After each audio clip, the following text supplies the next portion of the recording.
Alright, what are we about to do? We're about to go in here and put these big new giant broadheads I got to the test by killing a nice buck. Got a bunch of bucks on camera, and hopefully one of them shows up tonight.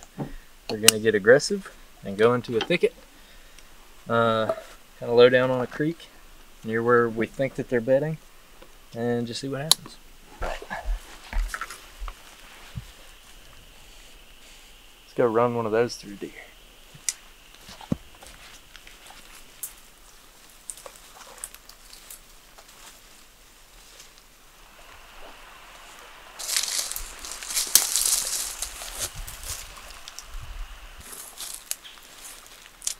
I'm gonna try it. I'd go for the lower one. I'll be the guinea pig.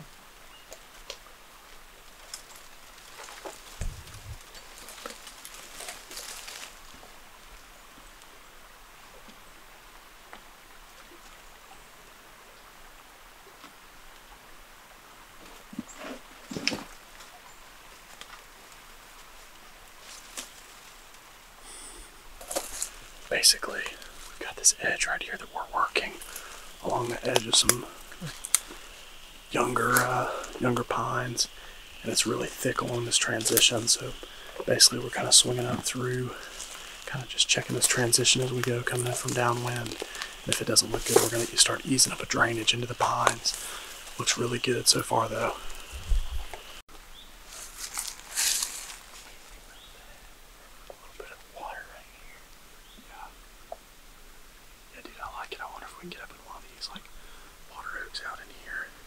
Shoot that exact transition there. Let's check that.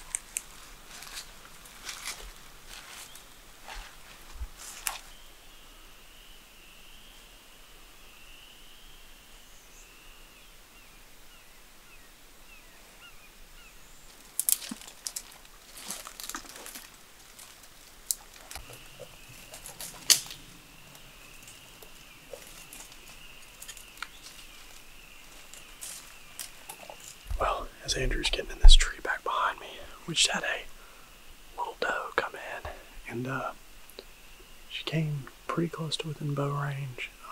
I just looked up and saw her flagging, so didn't blow or anything like that, but I think we're in a really good spot. I think this should be a really good hunt. We'll see what happens. Look at that. So we're on this transition on this longleaf pine plantation.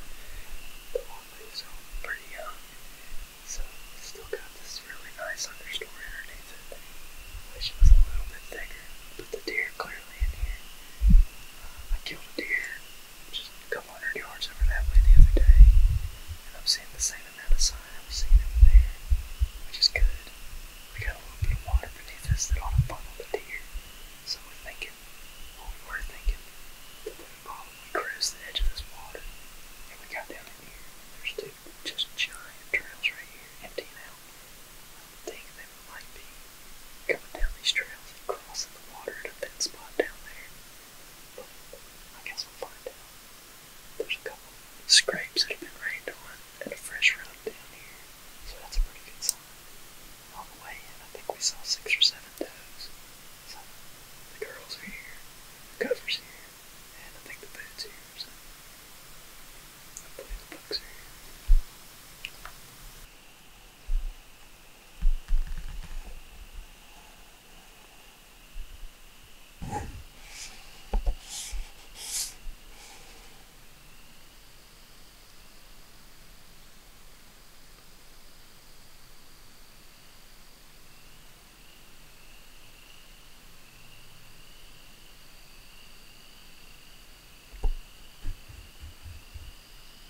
So one more thing I forgot to mention earlier is, if you ever listen to our podcast, you hear a lot of us talking about the spot, which means like, okay, we found this area that looks good, but how do we know which tree to get in? And in this case, it was really a matter of finding an edge and kind of some kind of pinch point.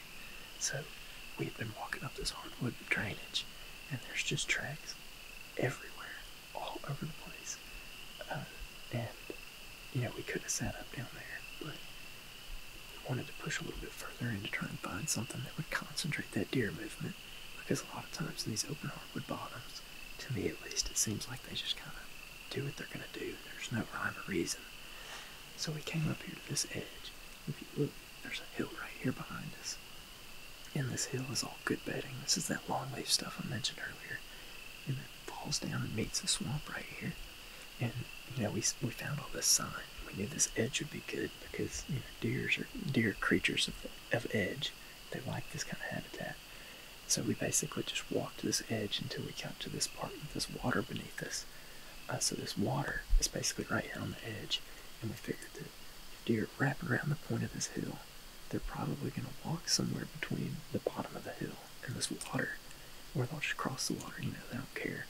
But, we figured they might run a trail like this. So we crossed the water and got over here, and immediately saw those two big trails. And this just seemed like a good pinch point. It's nice and tight. It's nice and thick. So, and I mean, that's exactly what happened. It was a combination of finding plenty of sign, and then finding a place where we think that deer would travel. So there's, like I said, there's nothing in the hardwoods that I can look at to make it be like a deer will walk right here in the spot. And that's why we came to this edge, because it's nice and tight, nice and thick, and these two trails meet right here. So I could totally picture a deer walking right through here like they just did. And, it doesn't work all the time, but today it worked out for us. So it's kind of, like a visual explanation. If you listen to our podcast, it's nice to be able to see stuff like that. Tonight it finally worked out on film, so it's great. Okay. Hopefully you can see, now that we're standing on the ground, you can see how thick this stuff is. I mean, it's way over a deer's back.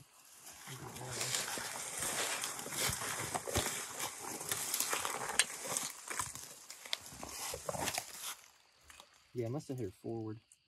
There's all kinds of white hair. Golly, there's a ton of blood on this area. And on the ground. Goodness. There's the old broadhead. Yeah, I definitely hit her forward. Seems like. I guess we'll find out.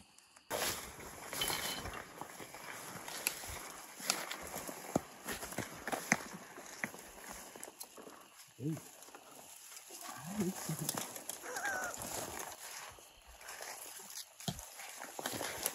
That's perfect. Good size doe.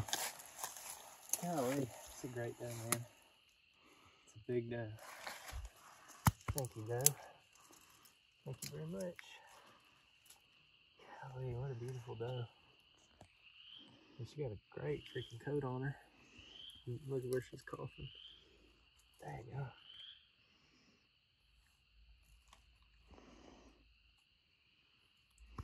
Alright.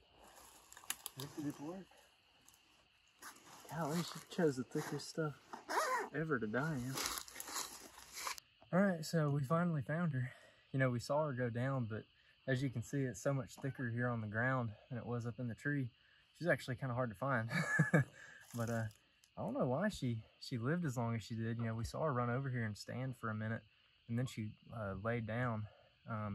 As you can see, maybe just a shade high, but double lung for sure.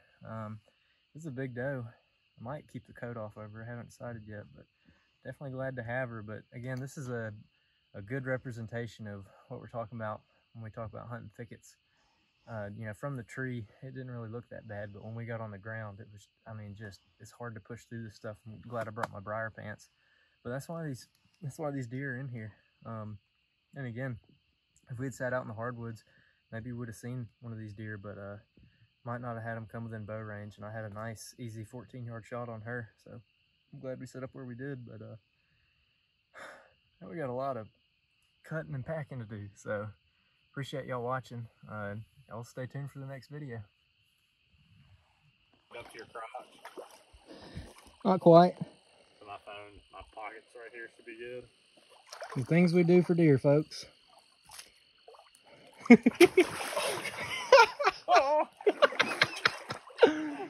Oh man. Hey, it's warm enough. It feels kind of good. See, I'll tell you what. This is the advantage of hunting Alabama, South Alabama in mid-January. Is this water feels kind of good. It's been hot today. Oh, man.